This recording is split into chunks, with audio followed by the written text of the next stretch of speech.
I've never seen a school district that spends more money on social work than they do on surveillance and policing. So I think that ratio is always important to look at and to be working towards reversing that trend. Hi, my name is Chelsea Barabas. I am here in the Twin Cities today as a speaker at the Data for Public Good Conference. I'm here representing a national coalition called the No Tech Criminalization and Education Coalition, and we'll be talking about some of our work in challenging the role and spread of carceral technologies in public schools. I'm here at Data for Public Good to participate on a panel called Challenging Carceral Technologies in Schools. So I'll be on this panel with many people that I work with on this coalition, the National Coalition for the No Tech Criminalization and Education Coalition. And we'll be just sharing some of the work that we've been doing across the country, helping to raise awareness and build power amongst young people and the people who care about them to resist and reimagine the role of technology in the classroom. I think this is a really important topic because first off, technology and surveillance is something that's growing a lot in our public school system, and our public schools, I think, are an incredibly important public institution that we have, not only for preparing young people for the future, but also for our democracy in terms of just raising people, the future citizens of this country who can think and engage civically, be grounded in history and things like that. And the role of technology and surveillance in schools is undermining that, or potentially undermining public schools as a space for kind of preparing young people for the future, as well as pushing young people, particularly young people from marginalized backgrounds, Black and brown kids, neurodivergent kids, queer kids, out of school and into the criminal legal system. So this is just a really important topic to raise because of those issues, as well as seeing this as a potential opportunity to really think through the ways we could use technology differently to serve the interests and needs of those kids.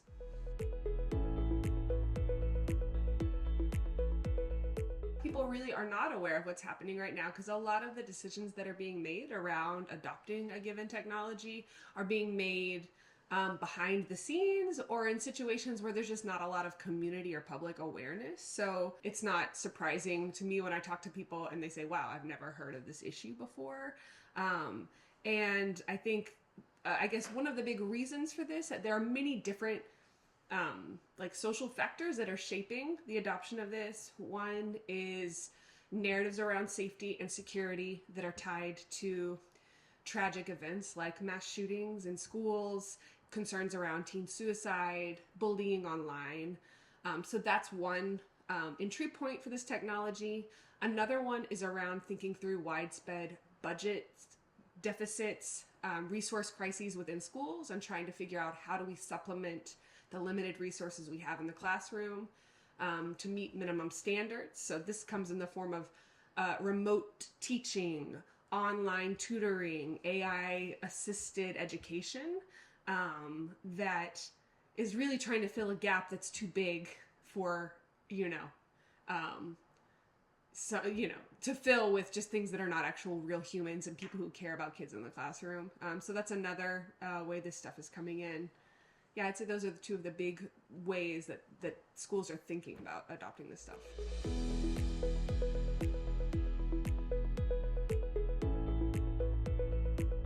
An example would be there is a growth in the use of vape detectors, like sensors that are marketed to detect a variety of things that are placed in bathrooms or gym locker rooms.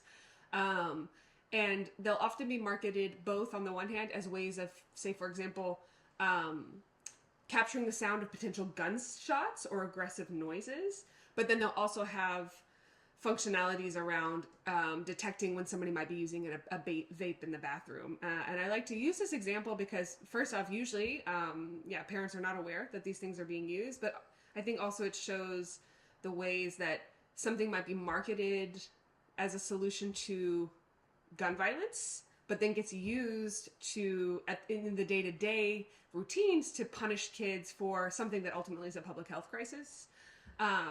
And is being increasingly used. It's being here in Minnesota, where I'm from, in Texas. We know quite a bit of this is being used in Alabama. And not only that, is being connected to the criminal legal system, youth courts, drug courts that are being set up. So that's a big issue.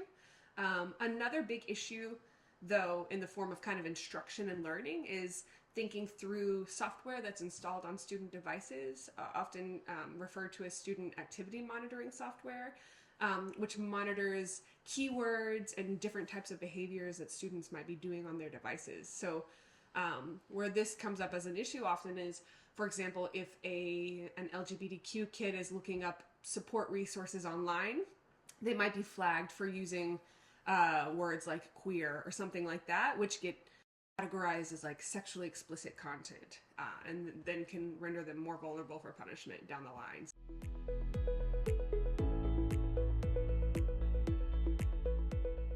One of the most important messages for people who are starting to think about these issues is that I think especially parents and students and people who've been thinking about educational justice for a long time have an essential role in these conversations. Sometimes I think when words like AI or cutting edge technology get thrown around, people can kind of take a step back and think maybe I don't have the expertise to have input in this conversation.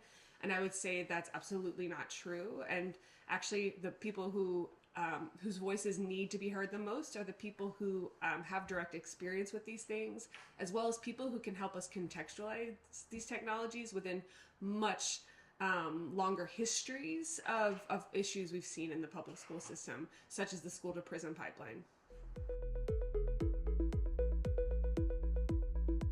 This issue is important, especially right now, I think, because I think there is growing awareness across the country that these technologies are being used, and there are connections being made, both cross-generationally between parents and students and teachers, but also across different school districts and different cities across the country. So through the Notice Coalition, we're really trying to build a network of people, not only to raise awareness, but also to support ongoing grassroots efforts to raise important conversations around this topic. So I think this is a moment of opportunity, more than anything else, to not accept this stuff as inevitable, but really enter a conversation to change the trajectory of how things are going.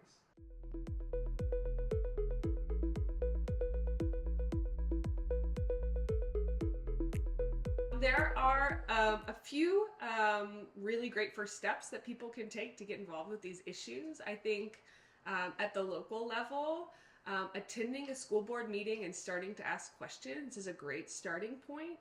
School boards are often the place where these things do happen, and they're a great place to just start to learn what technologies your school has adopted, how much they're spending, things like that.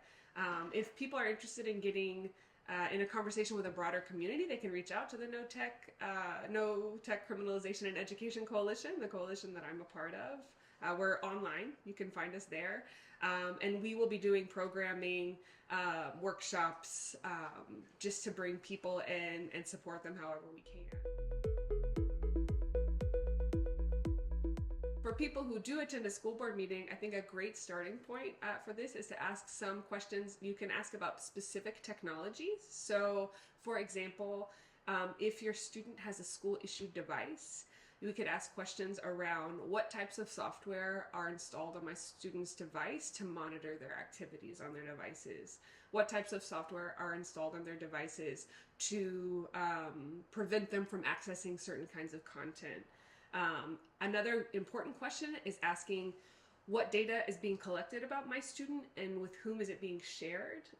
In many places, we found that school districts are also sharing information with law enforcement agencies, and that's been a big starting point for mobilizing people around these issues. So asking, does my school district have a data sharing agreement with the local police department is another great question. And then a last question can be around just the budget. How much is our school spending on student support services like social work, counselors, things like that, versus security, hardware, and software? policing and things like that.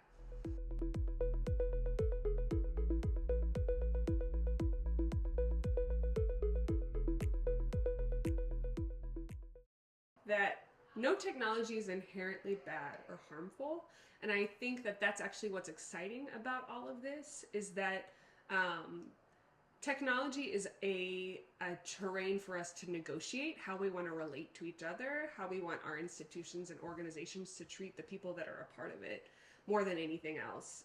And so I see AI and technology in general as a terrain for negotiation and a place for us to think about these bigger issues of how do we want to treat one another, how do we want to break cycles of discrimination or inequality, and think about forging a different path. So that's what excites me about technology, is I think it's a space for opportunity more than anything else. That often starts with naming the risks and the potential for harm, but I think that can easily transfer or translate over to a conversation around how we can do things differently.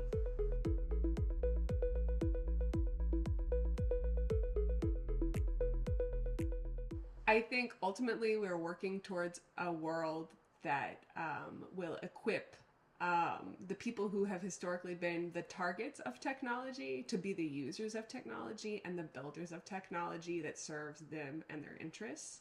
So the work of the people at this conference, I think, is really all about that. Not just bringing people to the table, but convening different kinds of conversations and equipping people not only with the hard technical skills, but also the capacity to imagine a world that looks very different from the world we're in now, so that we can combine those together to build and use technologies that center their experiences. If you want to learn more about me, you can find me at my website, which is chelspar.com.